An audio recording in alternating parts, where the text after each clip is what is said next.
plague of locusts. Then the Lord said to Moses, "Return to Pharaoh and make your demands again. I have made him and his officials stubborn so I can display my miraculous signs among them.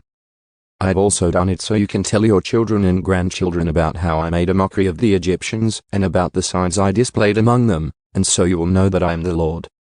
So Moses and Aaron went to Pharaoh and said, "This is what the Lord, the God of the Hebrews, says, how long will you refuse to submit to me? Let my people go, so they can worship me.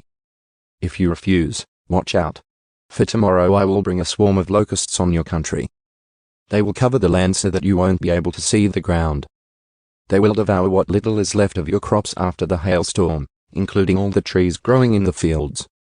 They will overrun your palaces and the homes of your officials and all the houses in Egypt. Never in the history of Egypt have your ancestors seen a plague like this one." And with that, Moses turned and left Pharaoh. Pharaoh's officials now came to Pharaoh and appealed to him. "How long will you let this man hold us hostage? Let the men go to worship the Lord their God.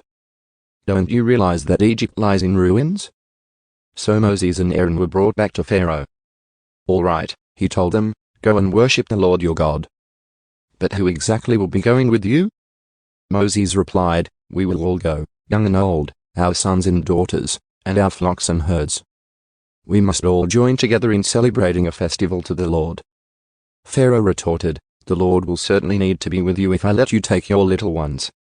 I can see through your evil plan. Never. Only the men may go and worship the Lord, since that is what you requested." And Pharaoh threw them out of the palace. Then the Lord said to Moses, "Raise your hand over the land of Egypt to bring on the locusts. Let them cover the land and devour every plant that survived the hailstorm." So Moses raised his staff over Egypt, and the Lord caused an east wind to blow over the land all that day and through the night. When morning arrived, the east wind had brought the locusts. And the locusts swarmed over the whole land of Egypt, settling in dense swarms from one end of the country to the other. It was the worst locust plague in Egyptian history, and there has never been another one like it. For the locusts covered the whole country and darkened the land.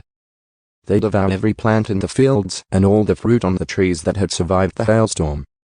Not a single leaf was left on the trees and plants throughout the land of Egypt. Pharaoh quickly summoned Moses and Aaron. "I have sinned against the Lord your God and against you," he confessed. "Forgive my sin, just this once, and plead with the Lord your God to take away this death from me." So Moses left Pharaoh's court and pleaded with the Lord. The Lord responded by shifting the wind, and the strong west wind blew the locusts into the Red Sea. Not a single locust remained in all the land of Egypt. But the Lord hardened Pharaoh's heart again, so he refused to let the people go.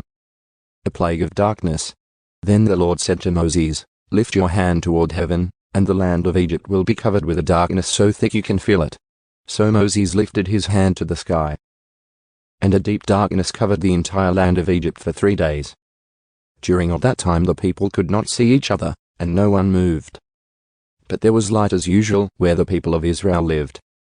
Finally, Pharaoh called for Moses. "Go and worship the Lord," he said. "But leave your flocks and herds here. You may even take your little ones with you." "No," Moses said, "you must provide us with animals for sacrifices and burnt offerings to the Lord our God. All our livestock must go with us, too. Not a hoof can be left behind. We must choose our sacrifices for the Lord our God from among these animals. And we won't know how we are to worship the Lord until we get there." But the Lord hardened Pharaoh's heart once more, and he would not let them go. "Get out of here," Pharaoh shouted at Moses. "I'm warning you. Never come back to see me again. The day you see my face, you will die." "Very well," Moses replied. "I will never see your face again."